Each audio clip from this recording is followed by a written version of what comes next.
Today, we become legends.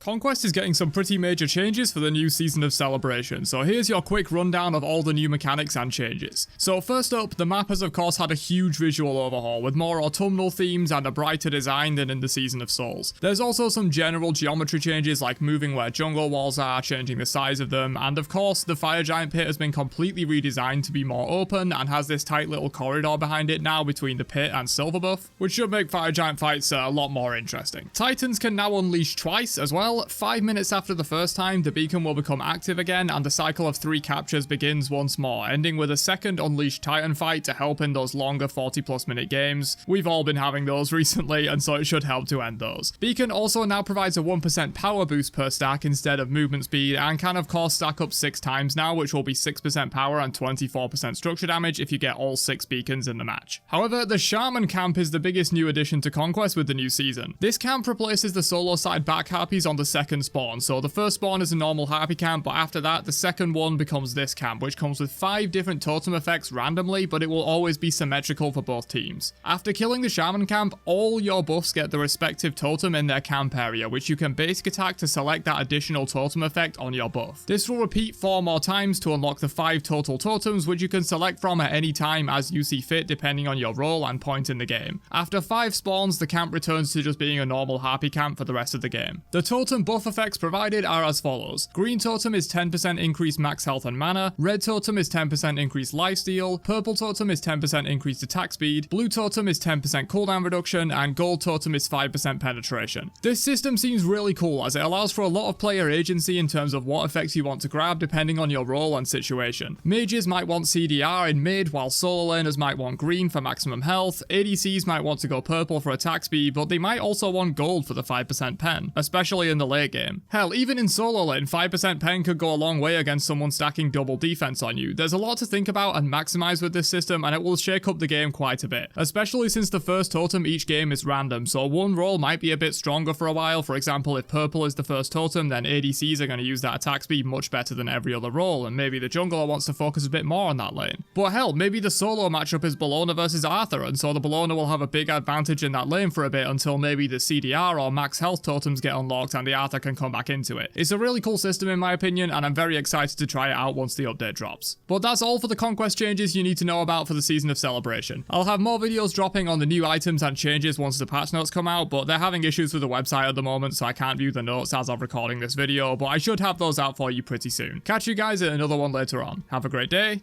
and peace out, you nerds.